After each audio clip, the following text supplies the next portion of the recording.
Praise the Lord. Praise the Lord.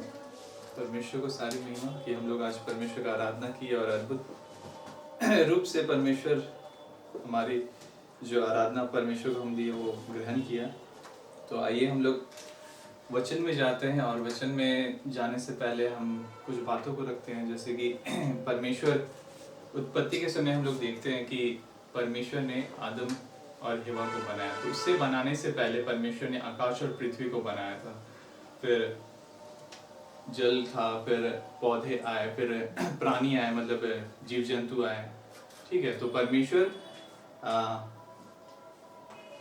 उनको बनाया है ना, और रात को प्रभुता करने के लिए, फिर दिन को प्रभुता करने के लिए वो बनाया, तारे बनाए। तो फिर परमेश्वर जब सब चीज बना देता है, फिर छठे दिन आदम और हवा को बनाता है। ठीक है, तो उस समय परमेश्वर ब्लेस करता है, आशीषित देता है। फिर उसके बाद वो क्या कहता है परमेश्वर आदम और हवा से, बताइए।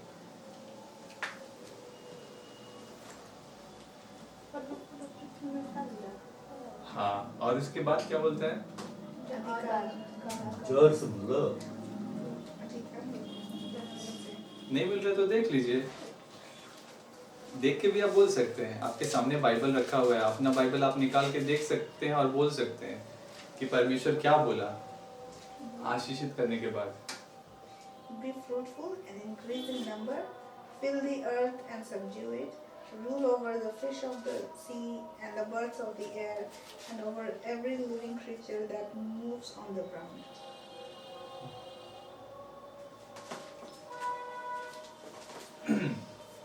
हाँ, तो यहाँ पर हम लोग देखते हैं कि जैसे बहन ने पढ़ा कि फिल दी अर्थ, है ना, पृथ्वी में भर जाओ, और फिर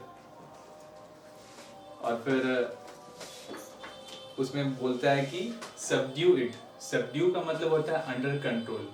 फिर आगे लिखता है पशु जो है, पक्षी जो है, उनको रूल करो, अधिकार करो। ठीक है, वहां पर बोलता है अधिकार करने के विषय में। तो हम लोग जब प्रभु में नहीं आए थे और फिर प्रभु में आने के बाद हम लोग के पास वो चीज था। क्या चीज था? अधिकार, है ना। प्रभु में आप नहीं भी थे, जब आप प्रभु को नहीं जानते थे, उस समय आपके पास अधिकार रहता था, आप जहाँ चाहते थे वहाँ चले जाते थे। लेकिन जब प्रभु का आत्मा आपको छुआ तो उस समय परमेश्वर का आत्मा आप पर कब्जा किया और वो अधिकार करने लगा आपके जीवन को। ठीक है, तो यहाँ पर हम देखते हैं कि अधिकार, ऑथोरिटी। ठीक है, तो हम यहाँ पर फिर नए नियम की ओर आते हैं, मतलब यीशु मसीह के विषय में हम लोग देखते हैं कि जब वो सेवा कार्य आरंभ कर रहा था तो उससे पहले उसके लाइफ में बहुत सारा टेम्पटेशन आया। ठीक है, और बहुत सारे जो लोग, हम लोग एक एक करके देखेंगे, एक एक करके हम लोग देखेंगे कि कौन कौन लोग जो हैं, कौन कौन जो व्यक्ति हैं जो यीशु मसीह के ऑथोरिटी के ऊपर सवाल किए, मतलब कि उनके जो अधिकार है उनके ऊपर ये क्वेश्चंस डाले और ये वगैरह, मतलब पूछे। तो हम लोग आते हैं मैथ्यू चैप्टर 4 में। आप लोग पहले भी ये वचन सुन चुके होंगे। ठीक है, तो इसमें हम लोग नई बातों को आज देखेंगे, नई बातों को सीखेंगे जो परमेश्वर का आत्मा हम लोग को सिखलाएगा। तो हम लोग मत्ती रचित सुसमाचार में आते हैं, उसका अध्याय 4 का 1 से हम लोग उसका 11 तक हम लोग देखेंगे। ठीक है, तो हम लोग एक एक करके स्टेप बाय स्टेप हम लोग उसको समझने का प्रयास करेंगे। ठीक है, तो पहला पद में जब हम लोग देखते हैं, पहला से तीसरा तक, उसमें क्या लिखा है? Then Jesus was led by the Spirit in the desert to be tempted by the devil. After fasting for 40 days and 40 nights, he was hungry. Third में लिखता है, The tempter came to him and said, If you are the son of God, tell these stones to become bread.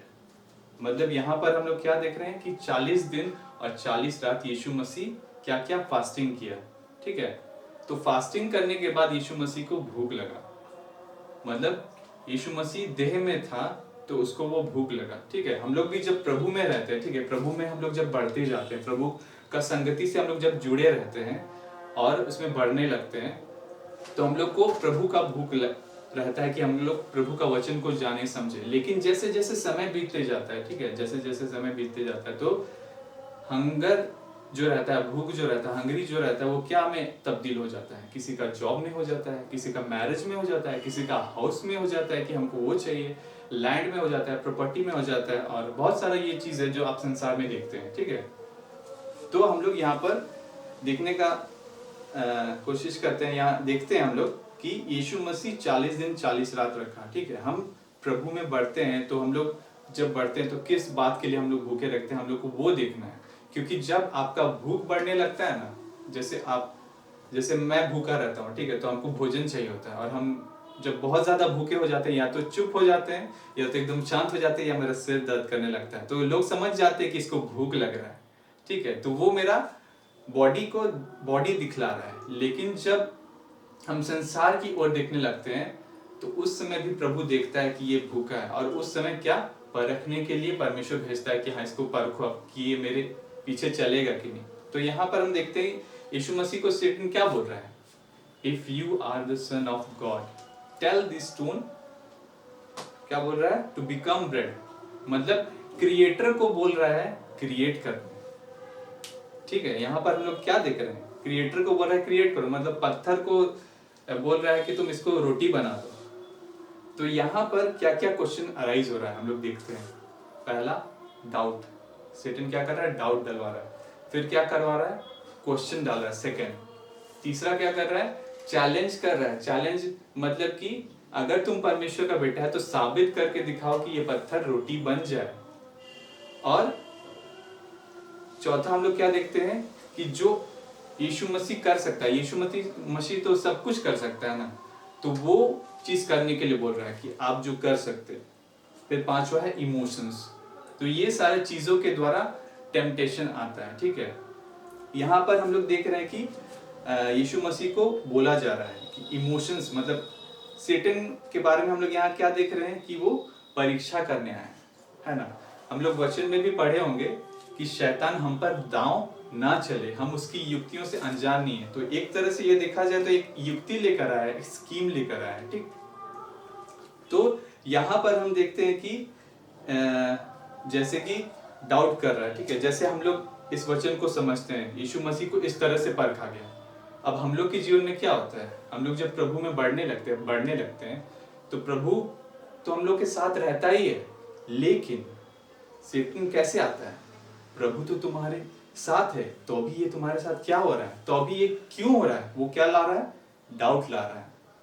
ठीक है, और यहाँ पर क्या बोला जा रहा है कि यीशु मसीह को मतलब प्रूफ करके दिखलाओ कि तुम बेटा है कि नहीं, है ना। कई बार सैतान भी बोलता है कि तुम प्रूफ करके दिखाओ कि तुम प्रभु के पीछे चल रहा है कि नहीं, तुम चल रहा है कि नहीं। तो यहाँ पर हम लोग देखते हैं कि यीशु मसीह को ये बोल रहा है। ठीक है, और यीशु मसीह क्या जवाब देता है कि इट इज रिटन। मतलब क्या लिखा है आगे में हम लोग देखते हैं, man does not live on bread alone but on every word that comes from the mouth of God. मतलब यहाँ पर यीशु मसीह विजडम वाला बात बोला है। देखिए वचन बहुत सारा है ब्रेड और स्टोन्स को लेकर, क्योंकि यीशु मसीह के बारे में आप खुद पढ़िएगा, वो उसके बारे में आगे भी लिखता है, I am the bread of life. यीशु मसीह ये भी चाहे तो बोल सकता था कि मैं जीवन की रोटी हूँ, जो कोई मेरे पास आएगा वो कभी भूखा ना हो, है ना। या तो उसको पहले भी बोल सकता था कि खाने वालों में से खाना और बलवंतों में से मीठी वस्तु निकली। तो शैतान सोचने लगता है इसका पहली का अर्थ क्या है, लेकिन नहीं, वो वर्ड ऑफ विजडम बोला यीशु मसीह कि क्या वो वचन हमको बोला जा रहा है, मतलब वो पूछ रहा है और हम उसको वचन से उसको क्या कर रहे हैं, जवाब दे रहे हैं। ठीक है, तो यहाँ पर हम लोग इस बात को देखते हैं। और हम जब आगे बढ़ते हैं, ठीक है, आगे जैसे हम लोग बढ़ते हैं उसमें क्या लिखा है 5th नंबर में कि the devil took him the holy city and had him stand on the highest point of the temple. मतलब कि सबसे ऊपर का जो चोटी रहता है। एक्सपोजिटर बाइबल में हम जब पढ़ रहे थे उसमें जेरूशलेम के बारे में जो जोसेफस रहता है वो बताया है कि उसका जो ऊंचाई रहता है वो 700 फीट तक ऊंचा रहता है, मतलब वहां तक उसका हाइट रहता है। जोसेफस वो बता रहा था। तो यहाँ पर वो फिर दूसरी बार क्या आया है, दूसरी बार वचन लेकर आया है। पहली बार में तो बोला कि तुम परमेश्वर का बेटा है तो पत्थर को रोटी बना दो। दूसरी बार क्या बोल रहा है कि तुम, मतलब वचन लेकर आ रहा है और बोलता है क्या कि तुम अगर परमेश्वर का बेटा है तो यहां से नीचे गिरा दो, नीचे गिरा दो। इन द सेंस क्या बोल रहा है कि तुम सुसाइड कर लो।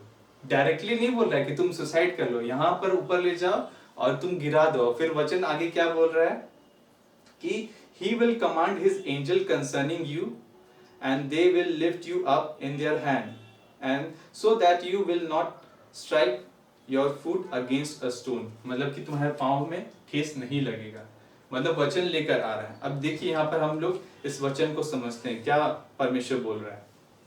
प्रभु में आप लोग बढ़ रहे हैं, ठीक है, आप लोग बढ़ते जा रहे हैं, ठीक है। और एक समय ऐसा आता है कि प्रभु रहता है और आपका जो कंडीशन है, मतलब जो आपको समय पर नहीं मिल रहा है, उस समय पर शैतान परखने के लिए आता है और क्या बोलता है, तुम इतना समय से प्रभु के लिए परिश्रम कर रहा है, तुम्हें नहीं मिला तो तुम खुद को गिरा दो। यहाँ पर यीशु मसीह को क्या बोल रहा है कि तुम ऊपर से गिरा दो, लेकिन हम लोग अपने जीवन में क्या बोलते हैं कि तुम पाप कर लो। पाप करने से क्या होता है, हम गिर जाते हैं और फिर उठने में टाइम लगता है ना। और उस समय भी वचन क्या बोलेगा कि धर्मी कितना 7 बार भी गिरे ना तो भी उठ खड़ा होता है। तो वचन के द्वारा ही आप पर अटैक करेगा। कैसे? जब आप वचन की ओर ध्यान नहीं देंगे। मतलब वो वचन लेकर आता है ताकि हम गिरें, हम गिर जाएं और प्रभु में नहीं बढ़ें। तो दूसरी बार हम लोग क्या देख रहे हैं कि वो थ्रो योरसेल्फ डाउन।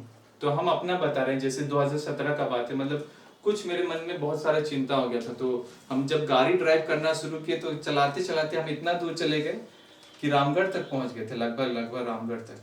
तो वो एक चिंता हमको दबा रहा था और शैतान उसमें और आग में क्या बोलते हैं घी डाल रहा था कि तुम चले जाओ, तुम मतलब प्रभु से दूर कर रहा था हमको, प्रभु से दूर। वो माइंड में अटैक इसलिए करता है ताकि हम परमेश्वर से दूर हो जाएं। दूसरी बार भी ये क्या किया उससे क्वेश्चन किया, मतलब तुम परमेश्वर का बेटा है तो यहाँ पर हम लोग देख रहे हैं कि परमेश्वर का पुत्र होने पर भी उसको परखा जा रहा है। किसमें? देह में। और देह में ही जब हम कुछ भी काम करते हैं ना, वो आत्मा में प्रभाव डालता है। क्योंकि अगर आप देह में भूखे हैं तो आपका आत्मा भी धीरे धीरे कमजोर होने लगता है। अगर आप दिन भर नहीं खाए रहेंगे और रात में हम आपको बोलेंगे प्रार्थना करने बैठिए तो आपको पेट दर्द करने लगेगा। क्यों? क्योंकि आपको वो भूख लग रहा है देह में, ठीक है। तो यहाँ पर हम लोग इस बात को देखते हैं और यहाँ पर शैतान भी वचन लेकर आया। तो हम लोग का लाइफ में भी कभी कभी वचन इसी तौर पर आता है, मतलब परखने के लिए, ठीक है। और यहाँ पर हम लोग देखते हैं जैसे बोल रहा है शैतान कि तुम यहाँ से अपने आप को नीचे गिरा दो, ऊंचाई से अपने आप को नीचे गिरा दो। कई बार हम लोग कलीसिया में आते हैं, हम लोग देखते हैं कि इतने सारे भाई बहन नहीं है। क्यों नहीं है? क्योंकि एक वचन हम आपके सामने रखेंगे, एक वचन है godly sorrow bring repentance that leads to salvation and leaves no regret, worldly sorrow brings death. मतलब परमेश्वर भक्ति का शोक उत्पन्न करता है जिसका परिणाम उद्धार होता है और वो उससे पश्चाताप नहीं होता। लेकिन जो संसारिक शोक होता है वो मृत्यु उत्पन्न करता है। कैसे? हम लोग चलिए एग्जाम्पल से देखते हैं। जैसे हम लोग प्रभु में बढ़ने लगते हैं, ठीक है, और शैतान उस समय कैसे दिखलाता है। देखिए हम लोग जब प्रभु में बढ़ने लगते हैं और कलीसिया में कुछ भी बात अगर आपको बोला जाता है तो अचानक से वो अटैक करता है। कैसे? माइंड में कि देखो तुमको घर में तो इतना अच्छा से बोला जाता है लेकिन कलीसिया में देखो इस तरह से बोला जा रहा है। घर में तुम बिल्कुल भी उतना काम नहीं करते हो लेकिन कलीसिया में तुम इतना काम कर रहे हो, इतना तुमको टायर्ड किया जा रहा है। मतलब ये वचन लेकर आ रहा है। कैसे? आपको गिराने के लिए, आपको थकाने के लिए, ठीक है। तो यहाँ पर हम लोग इस बात को देखते हैं और शैतान का काम यही है कि आपको परमेश्वर का जो इच्छा है उससे दूर करना, ठीक है। यहाँ पर भी हम लोग इस बात को देखते हैं कि कई बार अगर हम लोग कलीसिया में कुछ भी हम लोग को बोला जा रहा है और अगर हम अपना गलती को नहीं मानकर अगला का गलती को देखते हैं तो वो रिपेंटेंस को नहीं बल्कि डेथ को लाता है। कैसे? क्योंकि हम प्रभु से दूर हो जाते हैं और संगति से दूर हो जाते हैं। सैतान तो यही चाहता है कि तुम दूर हो जाओ, है ना? और हम इस बात को देखते हैं। और फिर जब हम परमेश्वर का वचन में जब हम लोग देखते हैं कि परमेश्वर हम लोग को अपना संगति में रखने के लिए बुलाया है, दूसरा का संसार का संगति में रखने के लिए नहीं। क्योंकि संसार से आपको क्या मिलता है? अभिलाषा मिलती है, जीविका का घमंड मिलता है, शरीर की अभिलाषा, आंखों की अभिलाषा, है ना? जो संसार से प्रेम रखता है वो परमेश्वर की ओर से नहीं है।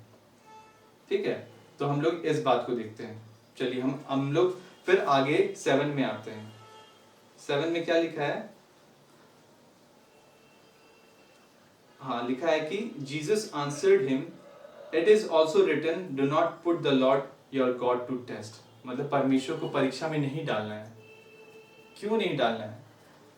आप देखिएगा, जब गिदोन के समय में वो परमेश्वर से चिन्ह मांगता है, गिदोन परमेश्वर से चिन्ह मांगता है तो वो उसको चिन्ह देता है कि इस तरह से 2 बार वो चिन्ह मांगता है। लेकिन जब नया नियम में हम पढ़ते हैं तो यीशु मसीह बोलता है कि इस समय के लोग चिन्ह मांगते हैं, तो उनको चिन्ह नहीं दिया जाएगा। क्यों? क्योंकि वो लोग चिन्ह के पीछे भागते हैं। अगर चिन्ह के पीछे भागेंगे तो वो मसीह के पीछे नहीं हो पाएंगे।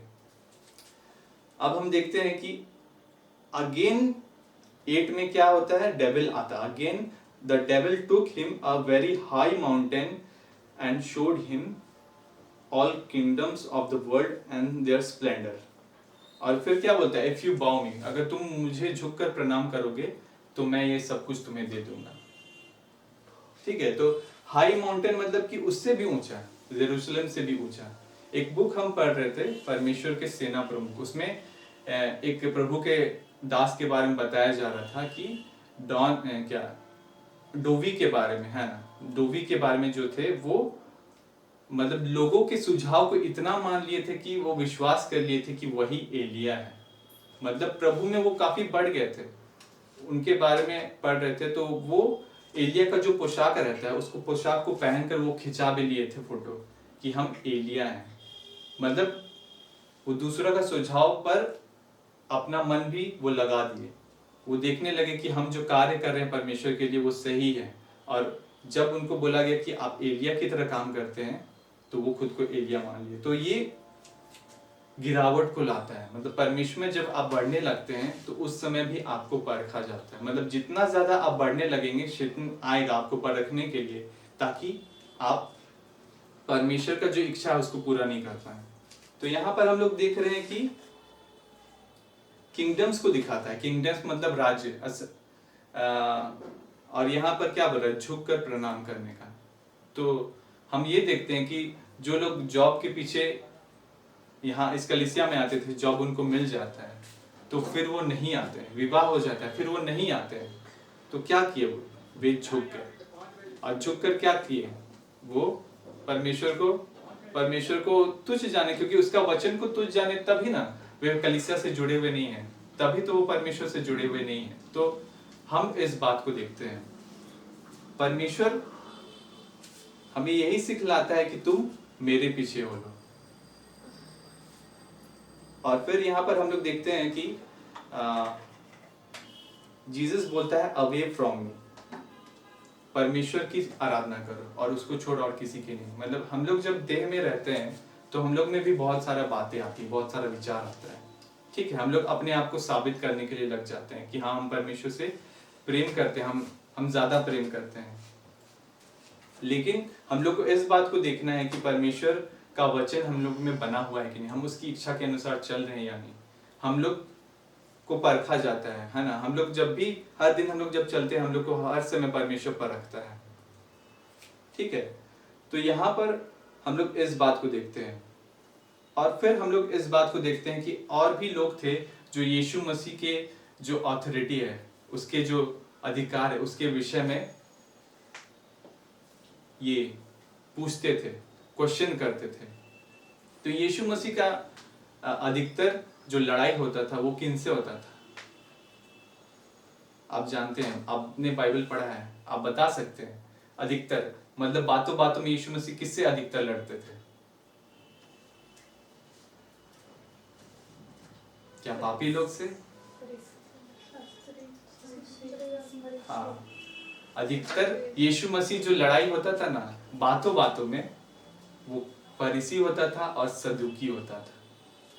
ठीक है, तो हम फरीसी और सदूकी के विषय में जब हम पढ़ रहे थे, तो सदूकी जो रहते हैं वो रिजरेक्शन पर विश्वास नहीं करते थे, एंजल पर विश्वास नहीं करते थे और आत्मा पर विश्वास नहीं करते थे। लेकिन जो फरीसी रहते थे वे इन तीनों पर विश्वास करते थे। ठीक है, तो हम लोग इस बात को देखते हैं मार्क में। हम लोग चलिए खोलते हैं मार्क का जो है 11 का जो 27 है, मार्क 11:27, उसमें यीशु मसीह के अधिकार के विषय में क्वेश्चन किया जा रहा है 27 में। ये सब आपने वचन पढ़ा भी होगा, है ना, आपने जाना भी होगा। इसमें यीशु मसीह को क्या बोला जा रहा है कि आप जो काम करते हैं वो किस अधिकार से करते हैं। ठीक है, इसमें जब यीशु मसीह मंदिर में टहल रहा था तो प्रधान याजक, शास्त्री, पुरनिये उसके पास आकर पूछने लगे 27 में, तू ये काम किस अधिकार से करता है? यह अधिकार तुझे किसने दिया कि तू ये काम करे? मतलब यीशु मसीह को क्वेश्चन पूछा जा रहा है कि आप ये काम किस अधिकार से करते हैं। तो यीशु मसीह भी पूछता है, सवाल पूछता है कि मैं भी तुमसे एक सवाल पूछता हूँ और मुझे उत्तर दो कि ये काम मैं किस अधिकार से करता हूँ। तो पूछता है कि यूहन्ना का जो बपतिस्मा था स्वर्ग की ओर से था या मनुष्य की ओर से? तो वो लोग जवाब नहीं दे पाता है। ठीक है, हम लोग आगे देखते जाते हैं तो फिर वो लोग जवाब नहीं दे पाता है। तो जब वो जवाब नहीं देता है तो यीशु मसीह भी बोलता है कि हम भी तुमको नहीं बताएंगे, हम भी तुमको जवाब नहीं देंगे। तो यहाँ पर हम लोग इस बात को देखते हैं कि यीशु मसीह का जो अधिकार रहता है उसके विषय में क्वेश्चन किया जाता है। ठीक है, यहाँ पर हम लोग देखते हैं जैसे इसी कलीसिया में बहुत कुछ लोग खड़े हुए थे, है ना, और वो क्वेश्चन कर रहे थे कि तुम्हारे पास तो पवित्र आत्मा नहीं है, तुम्हारे पास ये नहीं है। मतलब वो लोग सवाल पूछने लगे थे और प्रभु से दूर कर रहे थे। सदूकी और फरीसी किस बात को अधिकतर मानते थे? सबसे ज्यादा व्यवस्था को। ठीक है ना, व्यवस्था। एक पद में लिखा है कि सदूकी और शास्त्री और फरीसी मूसा की गद्दी पर बैठे हैं। मूसा की गद्दी पर बैठने का मतलब कि मूसा जो बोला उसी के जैसा वो लोग बोलता है और करता है, लेकिन अपने खुद नहीं करता है बल्कि दूसरों से करवाता है। तो एक एग्जाम्पल, मतलब बाइबल में जो एक पद है उसको हम बता रहे हैं। जैसे यीशु मसीह एक फरीसी का घर खाने के लिए गया था। ठीक है, तो एक फरीसी देखा कि वो बिना हाथ धोए बाजार से और बिना हाथ धोए खाना खाने के लिए बैठ गया। तो फरीसी लोग इस बात को देखता था। मान लीजिए लीजा बाजार गई है, अब इसको बोलेंगे कि जब तक तुम नहीं नहाएगी खाएगी नहीं। तो जितना बार ये बाजार जाएगी उतना बार ये नहाएगी और फिर खाएगी, तब तो इसका तो बीमार पकड़ लेगा, ये तो बुखार हो जाएगा इसका। एक्सपोजिटर बाइबल में जब हम पढ़ रहे थे उसमें क्या लिखा हुआ है, उसमें बोल रहा था कि जो हाथ धोने का मतलब है वो प्यूरिफिकेशन से मतलब नहीं है, मतलब सैनिटेशन से मतलब नहीं है, मतलब धोने से मतलब नहीं है, बल्कि अगर आप हाथ नहीं धोएं तो आपके बगल में डेमन बैठ जाएगा और फिर डेमन बैठ जाएगा तो उसके लिए कुछ रिचुअल हटाना पड़ेगा और जैसे ही आप खाना खाएंगे वही खाना के द्वारा आपके अंदर डेमन घुस जाएगा। तो फरीसी लोग इस बात को लेकर देखता था और व्यवस्था वो लोग के पास बहुत ज्यादा रहता था। तो यीशु मसीह उनसे बहुत ज्यादा झगड़ा करता था और बोलता था कि उनके से काम तुम मत करना, उनका सा जो चाल चलन है उसके जैसा तुम नहीं चलना। तो यहाँ पर हम लोग क्या देख रहे हैं कि फरीसी और सदूकी जो व्यवस्था को लाते हैं उनके जैसे काम तुम मत करना, उनके जैसा तुम चाल चलन मत चलना। क्योंकि बाइबल में क्या लिखा है कि मूसा के द्वारा क्या आया? व्यवस्था आया और यीशु मसीह के द्वारा अनुग्रह और सच्चाई। तो वो यीशु मसीह को उतना प्राथमिकता नहीं देते थे जितना मूसा की व्यवस्था को वो लोग प्राथमिकता देते थे। तो हम लोग इस बात को देखते हैं कि परमेश्वर जो है ना, कैसे काम करता है। यहाँ पर लिखा हुआ है कि शास्त्री और पूर्णीय। शास्त्री को इंग्लिश में बोला जाता है स्क्राइब्स। स्क्राइब्स का मतलब होता है कि जो मोजेस का जो व्यवस्था है उसको इंटरप्रेट करता है, मतलब कि उसको क्या बोले, अनुवाद करता है, ठीक है। तो उनको बोला जाता है शास्त्री। और आप पुराने नियम में पढ़िएगा इजरा के विषय में, इजरा के विषय में आप पढ़े हैं, पढ़े ही होंगे, है ना। बाइबल में जिक्र है इजरा के विषय में। इजरा जो था वो निपुण शास्त्री था और परमेश्वर का हाथ उस पर था, ठीक है। देखिए एक शास्त्री के ऊपर परमेश्वर का हाथ है, लेकिन यहाँ जो न्याय नियम है इसके ऊपर परमेश्वर का हाथ नहीं है। यहाँ पर यीशु मसीह क्या बोल रहा है, हे कपटी, कपटी कपटी, मतलब बार बार कपटी कपटी बोल रहा है, हे कपटी, हे कपटी, वो टू यू हिपोक्रेट्स, ब्लाइंड, मतलब ये अंधे अगुओं। तो इस तरह से बोल रहा है। लेकिन इजरा के विषय में बोला जा रहा है कि अगर आप पढ़ेंगे इजरा के पुस्तक में तो वो एक निपुण शास्त्री था, वो लोगों को शिक्षा देता था। और जो यरूशलेम में परमेश्वर को नहीं जानते थे व्यवस्था को, उनको वो सिखलाता था। और जो परमेश्वर को जानते थे उनका वो न्याय करता था, इजरा। लेकिन यहाँ पर हम लोग दूसरी बात को देखते हैं, ठीक है। यहाँ पर हम लोग इस बात को देखते हैं कि परमेश्वर जो हम लोग को चुनता है, परमेश्वर जो हम लोग को अपने पास बुलाता है, किस लिए बुलाता है। आप लोग को एक अधिकार दिया गया है ना। जब हम लोग प्रभु में विश्वास करते हैं, प्रभु में बढ़ते जाते हैं, तो हाँ, एक वचन है, जैसे हम लोग बीते ही समयों में देखे थे कि विश्वास करने वालों में ये चिन्ह होंगे, ठीक है। ये चिन्ह होंगे कि वे दुष्ट आत्माओं को निकालेंगे, नई नई भाषा बोलेंगे, हाँ, सांपों को हाथ से उठा लेंगे, और नाशक वस्तु भी पी जाए तो भी उनकी हानि ना होगी। तो विश्वास करने वालों में ये चिन्ह होंगे। तो देखिए जब आप लोग के पास, जैसे हम लोग पिछले क्लास में ही देखे होंगे, पिछले सेशन में ही देखे होंगे कि दुष्ट आत्माओं को आप क्या निकाल सकते हैं, पूछा जा रहा था।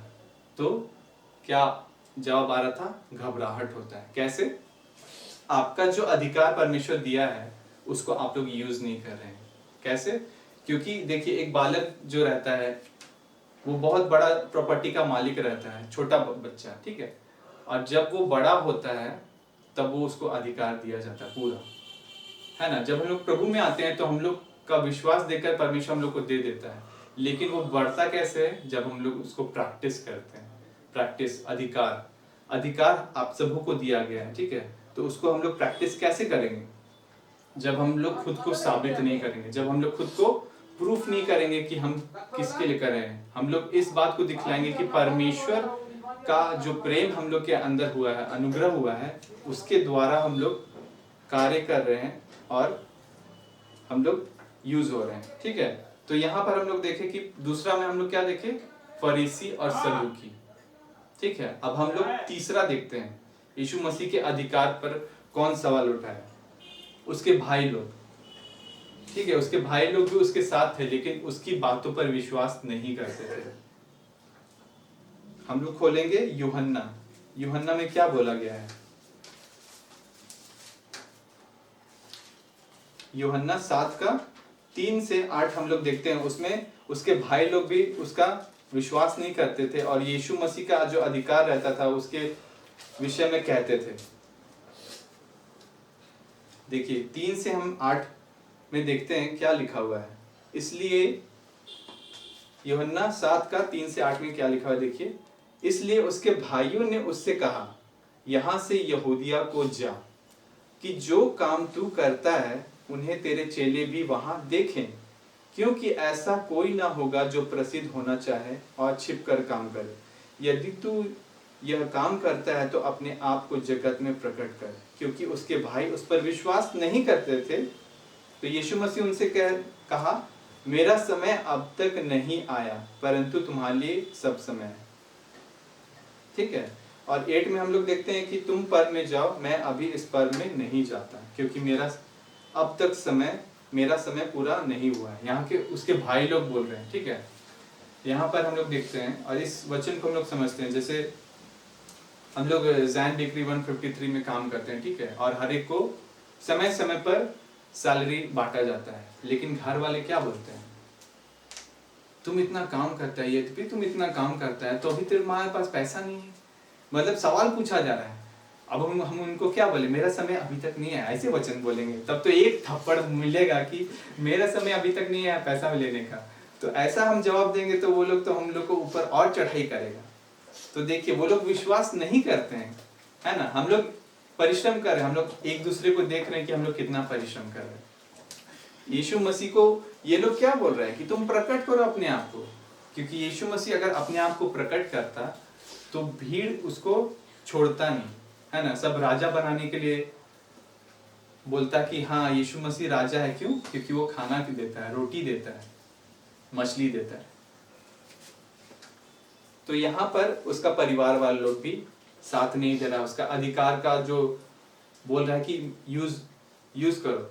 यीशु मसीह बोल रहा है नहीं जाएंगे, और वो बोल रहा है तुम जाओ।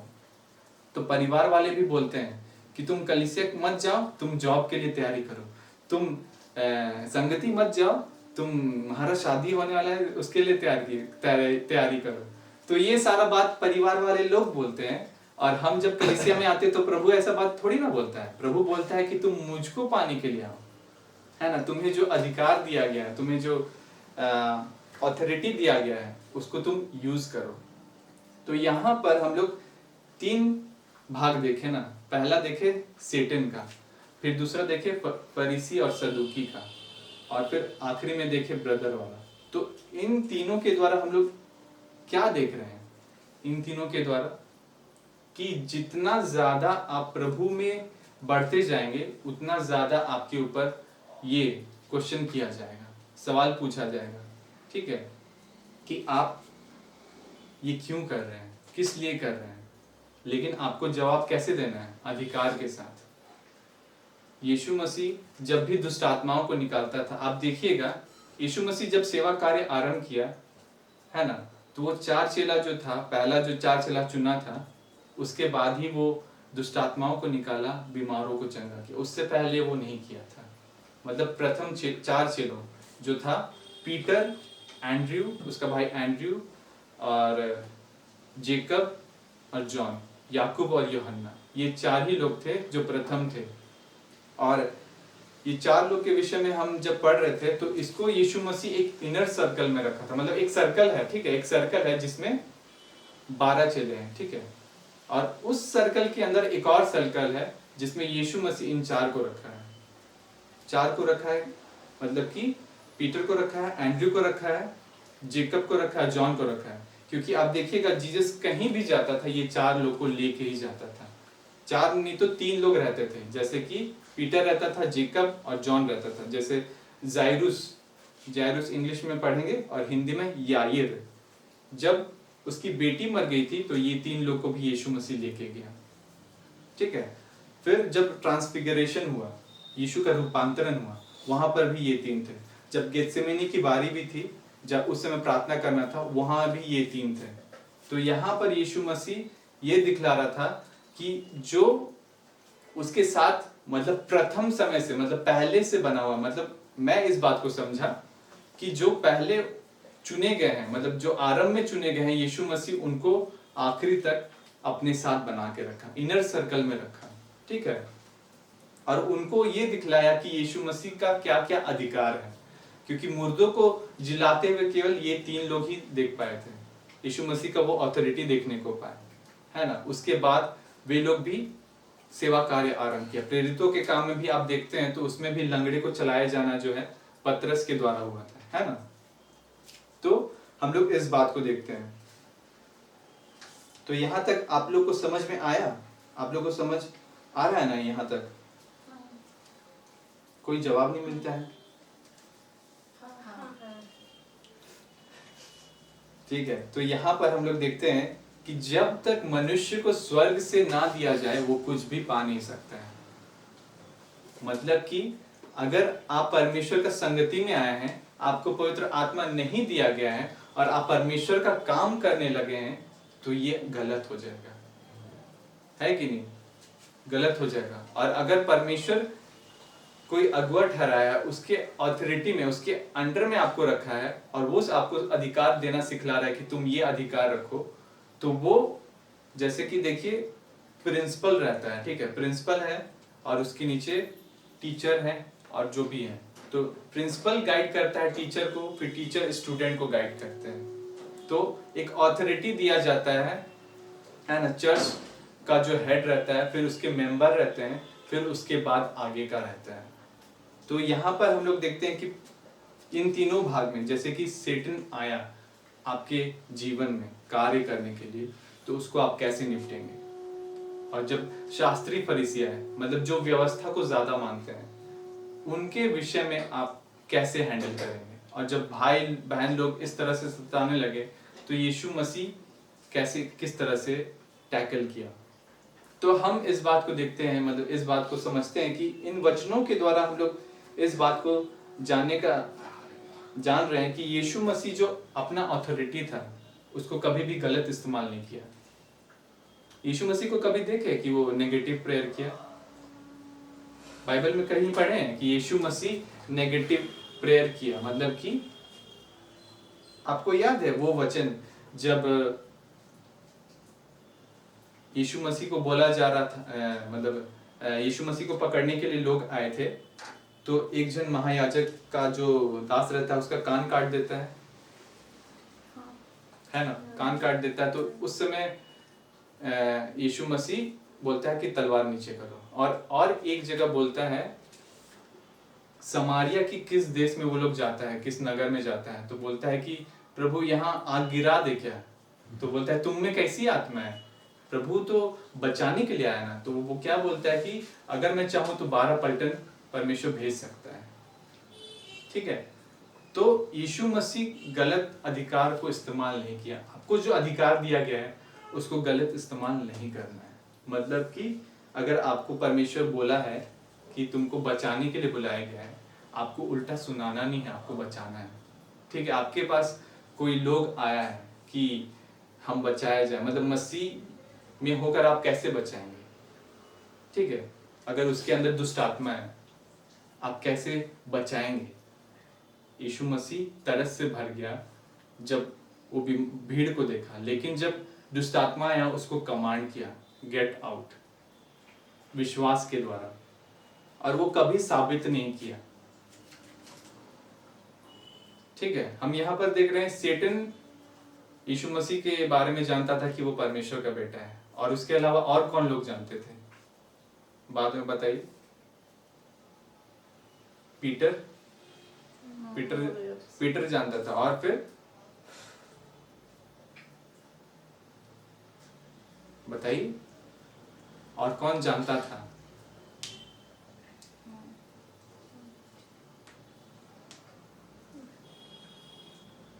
जब जीसस को क्रॉस पे चढ़ाया गया था तब, जब वो प्राण त्यागा, उस समय जब भूमि हिला, सब कुछ हुआ है ना, और जो कब्र से जो लोग हैं उन लोग का ये आत्मा निकल के आया, तब सूबेदार और उसके पास जो खड़े थे वे लोग कहे कि सचमुच ये परमेश्वर का बेटा था। मतलब ये उस समय यीशु मसीह को बताना नहीं पड़ा, ठीक है। कई बार हम लोग बताते हैं कि हम सही हैं, हम ऐसा किए हैं, ठीक है। जैसे कि एक एग्जाम्पल लेते हैं, ठीक है, पूनम दी का। जैसे घर वाले लोग के पास हम लोग जाते हैं, बहुत सारे लोगों के पास मिलने के लिए जाते हैं, तो इनको पूछा जाता है तुम खाती है तुम बढ़ती क्यों नहीं है, तुम खाती है तुम बढ़ती क्यों नहीं है। तो वहां पर ये हर एक को साबित करने लगेगी, हम दिखाते हैं, अभी दिखाते हैं, चलिए होटल हम खाते हैं कितना आपको बताते हैं, तो वो साबित नहीं करती है। और उनको नहीं पता है ना, जो परिवार वाले हैं उनको नहीं पता कि यहाँ पर वर्क कितना होता है। जब बेकरी में काम किया जाता है तो उसमें कितना वर्क होता है, क्योंकि एक पिछले ही हफ्ता का बात है कि एक ऑर्डर आया था 15 अगस्त या किस दिन का, 10 अगस्त, 15 अगस्त, हाँ 15 अगस्त का बात है। उस दिन जब केक बनाना था तो उस दिन सुबह से लेकर शाम तक मतलब बहुत सारा ऑर्डर था, और उस दिन जो लंच किया गया जो भी, वो शाम को 5 बजे, मतलब दिन भर में एक ही बार खाना खाया गया। तो हम यहाँ क्या देख रहे हैं कि ये प्रूफ नहीं कर रही है कि हम कितना खाते हैं या कितना नहीं खाते, लेकिन परमेश्वर है जो इसकी तरफ खड़ा है, परमेश्वर है जो इसे संभालता है। तो हम लोग को इस बात को देखना है कि हम लोग क्या बोलते हैं, और हम लोग इस बात को देखते हैं कि हम लोग इस सब से कैसे बचें। मतलब जो भी लोग हम लोग के जीवन में इंटरफेयर करते हैं, हम लोग के लाइफ में इंटरफेयर करते हैं, तो वो हमें किस चीज से, अगर प्रभु से आपको दूर कर रहे हैं तो आपको उसका संगति नहीं करना है। यीशु मसीह के साथ जो 70 चेले थे वे क्यों छोड़ दिए? क्योंकि वे सुन रहे थे कि अपना देह खाने के लिए दे रहा है ना, अपना लहू पीने के लिए दे रहा है, तो 70 जो चेले थे उसका साथ छोड़ दिए। तो हम लोग जब परमेश्वर का संगति में आते हैं तो हम लोग को उसके साथ बने रहना है, ठीक है। तो यहाँ पर हम लोग अथॉरिटी के बारे में देखते हैं कि तीन चरण हैं, तीन मतलब सेटन के द्वारा, फरीसी के द्वारा और फैमिली के द्वारा। तो आपका जो अथॉरिटी है उसको सही तरीके से इस्तेमाल करना है परमेश्वर में होकर, क्योंकि परमेश्वर आपको ये अधिकार दिया है कि आप वचन के द्वारा कैसे लोगों को बचाएं, वचन के द्वारा कैसे लोगों तक पहुंचे। तो इन वचनों के द्वारा हम परमेश्वर को महिमा देते हैं और परमेश्वर को धन्यवाद करते हैं कि परमेश्वर इन वचनों के द्वारा परमेश्वर आपसे बातें करे और आप परमेश्वर में बढ़े और परमेश्वर का जो अधिकार आपको दिया गया है उसको इस्तेमाल करें। तो आइए हम परमेश्वर को धन्यवाद करते हैं। धन्यवाद करते हैं पिता इस दिन के लिए कि आपने यह दिन दिया, और प्रभु परमेश्वर आपको सारा आदर करते हैं कि यीशु मसीह आप सब बातों में परखे गए तो भी आप निष्पाप निकले। प्रभु परमेश्वर आपको भी परखा गया, परमेश्वर के पुत्र होने के बावजूद भी आपको परखा गया। आप प्रभु परमेश्वर आपने कभी भी किसी को साबित नहीं किया कि आप परमेश्वर के बेटे हैं, बल्कि आपने परमेश्वर के प्रेम को प्रकट किया। प्रभु जी आपका अनुग्रह हो इस कलीसिया में कि आपका प्रेम ये कलीसिया में बहने को पाए, और परमेश्वर आपका कार्य प्रकट हो, आपकी महिमा प्रकट हो, और आपका सारा नियंत्रण हम देखें। और पवित्र आत्मा परमेश्वर आपको धन्यवाद करते हैं क्योंकि आप ही हैं जो हमें चलाते हैं, क्योंकि आत्मा हवा किधर से आती है किधर को जाती है तू नहीं जानता, जो आत्मा से जन्मा है वो ऐसा ही है। परमेश्वर हम आपके अनुसार चलें और जो अधिकार आपने हमें दिया है उससे हम पूरी रीति से खर्च करने को पाएं, पूरी रीति से हम आपकी महिमा के लिए उन अधिकारों को इस्तेमाल करें, और परमेश्वर हम जयवंत जीवन जिएं और आपकी महिमा करें, आपको धन्यवाद करें, आपको आदर करें, क्योंकि आपने हमें संसार से अलग रखा है, और इस संसार से हमें आपने इसीलिए अलग रखा है कि हम आपके निकट बने रहे, हम आपके करीब बने रहे परमेश्वर। और आप कहते हैं परमेश्वर अपने वचन में कि तुम प्रभु के निकट आओ और वो तुम्हारे निकट आएगा। परमेश्वर आप एक एक जन के निकट आते हैं जो आपके निकट आना चाहता है। परमेश्वर आपको महिमा करते हैं, आपको आदर और सम्मान करते हैं हर एक बातों के लिए और हर एक वचनों के लिए जो आज आपने हमें दिया।